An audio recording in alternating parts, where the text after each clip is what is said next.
Meus amados, a graça e a paz do nosso Deus e Salvador Jesus Cristo.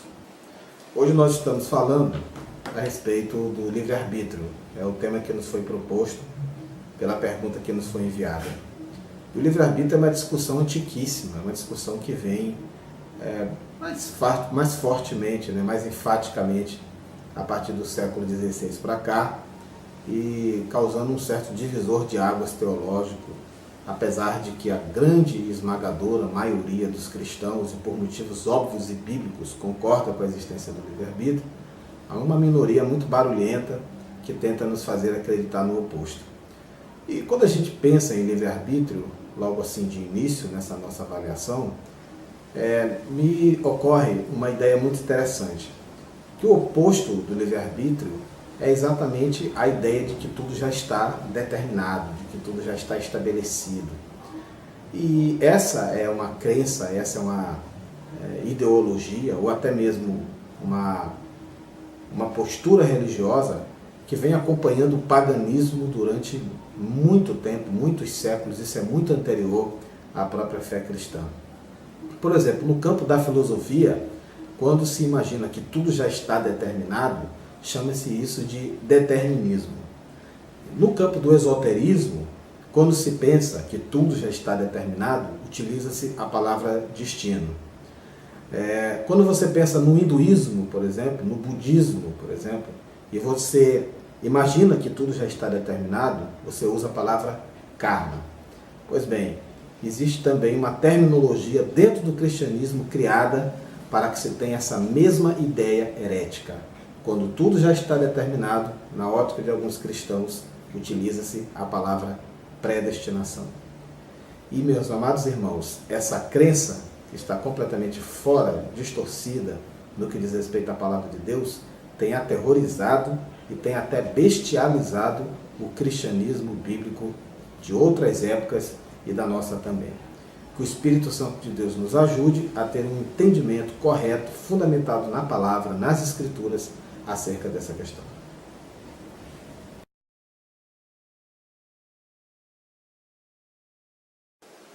Bom, eu vou respondendo logo de imediato, sem dúvida alguma, que existe o livre-arbítrio. E nós temos tantas referências nas Escrituras, além do bom senso, além da própria lógica da fé, nos dá com muita clareza isso, porque nas Escrituras a gente vê a responsabilização do homem sendo constantemente estabelecida por Deus, e não há nenhum tipo de lógica em você ver o homem ser responsabilizado e ao mesmo tempo ele não ter a liberdade de atuação. A palavra de Deus, ela nos fala fartamente que o homem tem liberdade para agir. Você vê, por exemplo, lá em 2 Pedro, capítulo 2, verso 16, a palavra dizendo que nós temos que viver como pessoas livres.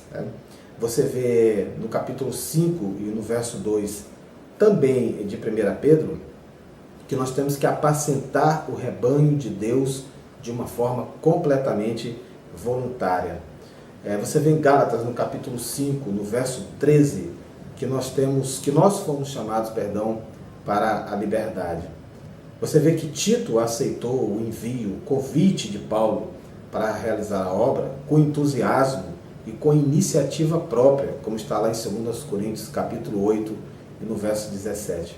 Você vê também o apóstolo Paulo elogiando a oferta que foi feita voluntariamente, com o coração da parte dos irmãos, como está lá em 2 Coríntios, no capítulo 9 e no versículo 7.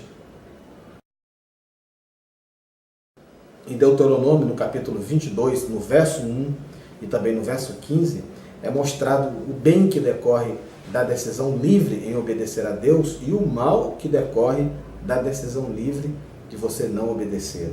Esse texto é interessantíssimo e fala muito claramente acerca disso.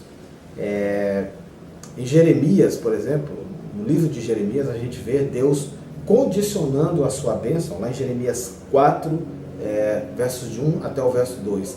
Deus condicionando, meus amados, com base no se, ou seja, se o meu povo se afastar dos seus maus caminhos, aí Deus assegura a sua garantia de estender a sua mão e abençoar o povo. Portanto, estava condicionada a ação de Deus à obediência voluntária e livre do seu povo em obedecê-lo. Em Salmos 119, no versículo 30, o salmista diz que ele escolheu seguir as ordenanças do Senhor. Foi uma escolha livre, foi uma escolha própria.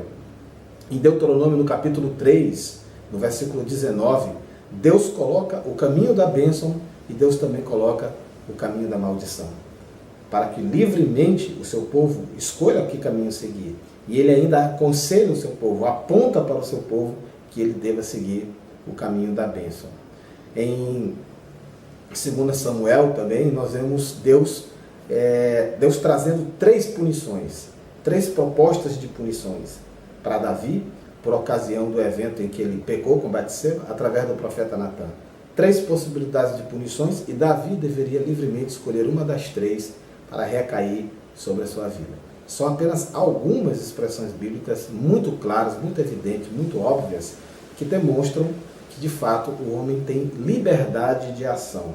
Não existe nenhum determinismo, não existe nenhuma predestinação estabelecida para cada obra do ser humano. Meus amados, é sempre bom a gente ressaltar que dentro da corrente calvinista há 2 formas de enxergar esse determinismo. Existe um determinismo que é relativizado e restrito ao aspecto soteriológico, ou seja, você só seria predestinado para as ações que tenham consequência a nível de salvação, mas para as ações do dia a dia você é livre para fazer o que quiser. Isso aí é uma saída que alguns calvinistas encontraram por não conseguir obter, evidentemente, respaldo bíblico para esse contexto ampliado a todas as situações da vida. Todavia, há um calvinismo ultra-radical que defende que existe um determinismo para todas as ações. Até esse vídeo agora está acontecendo aqui, você está do lado daí me assistindo, porque antes da fundação do mundo, Deus determinou que eu estivesse aqui e você estivesse aí. Nenhuma das 2 vertentes, nenhuma das 2 correntes fica de pé e prevalece diante da verdade das Escrituras, conforme nós acabamos de analisar aqui. Eu espero, em nome de Cristo Jesus, que, ainda que tenha sido uma abordagem muito resumida e muito rápida, tenha abençoado seu coração, abençoado sua vida e dado a você a percepção muito clara de que a palavra de Deus não apoia a ideia da predestinação e que todos nós temos livre arbítrio, razão pela qual nós seremos responsabilizados pelos nossos atos. Que o Senhor abençoe a tua vida. E se você apreciou todo este trabalho, se você foi abençoado, se essa palavra tocou no seu coração, não deixe de inscrever-se no nosso canal e também acompanhar outros dos nossos vídeos que estão em miniatura aqui à nossa direita, nos quais você também poderá ser edificado com outros temas. Que o Senhor abençoe a tua vida e que você não esqueça que se você tiver qualquer dúvida, a Bíblia tem a resposta.